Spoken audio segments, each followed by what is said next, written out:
we are all special together, which means we're not special relative to each other. And so judge not because you cannot. That's why we're being asked to not judge. Judge not because you cannot, not because you are a miserable sinner too. It's clarifying what that means in the Bible. We read it like, don't judge them because you're just as bad as they are. Is that not how you understood it from your teaching growing up? You don't have the proper perspective to know true judgment, which see the perfection in everyone. So it's not saying that because you are a miserable sinner too. It's saying, how can the special really understand that justice is the same for everyone? To take from one, to give to another, must be an injustice to them both, since they are equal in the Holy Spirit's sight. Their Father gave the same inheritance to both. Who would have more or less is not aware that he has everything.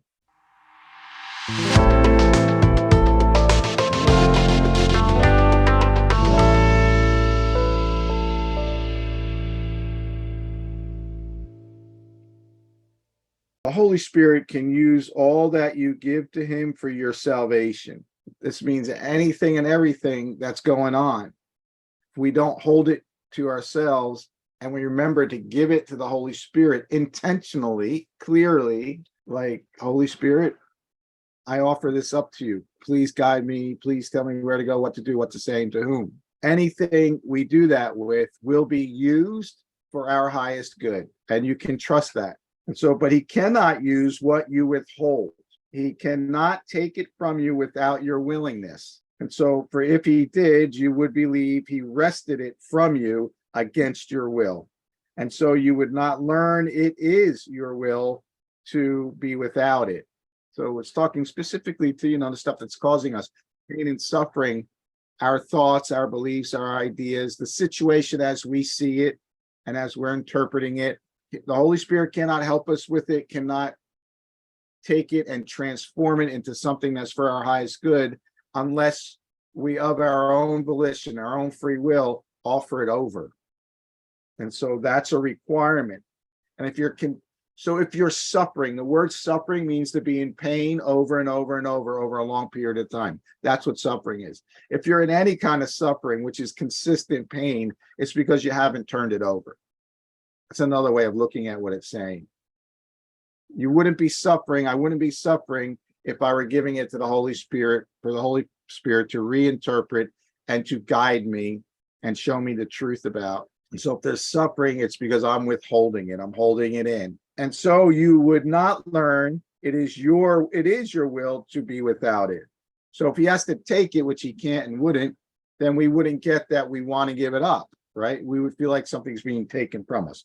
You need not give it to him wholly willingly, however, for if you could, you would have no need of him. We're caught, right? We don't have the capacity to wholeheartedly do anything.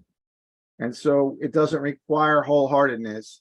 It just requires a little willingness. A little willingness is enough. You need not give it to him wholly willingly, for if you could, you would have no need of him. But this he needs, that you prefer he take it than that you keep it for yourself alone. And recognize that what brings loss to no one, you would not know. So recognize the action to take, the thought to have, the interpretation to make, the perception that would bring loss to no one. We don't know what that is, but the Holy Spirit does. And that's why we're turning it over to the Holy Spirit to reinterpret for us, to show us and to guide us toward the idea, the interpretation, and the actions that would bring loss to no one. This much is necessary to add to the idea no one can lose for you to gain, and nothing more. If somebody has to lose in order for you to gain, it's guaranteed it's an ego idea. It didn't come from the Holy Spirit. So think about that. And this is across the board, everything. Personal life, business life, friendships, lovers, whatever it is. If your gain means somebody else's loss, it's not gain, number one, to you. That's an illusion, and it's not from the Holy Spirit. Here is the only principle salvation needs. Nor is it necessary that your faith in it be strong, unswerving, and without attack from all beliefs opposed to it. You can still have all that craziness going on, but just a little bit of faith in it or a little willingness is all that's necessary.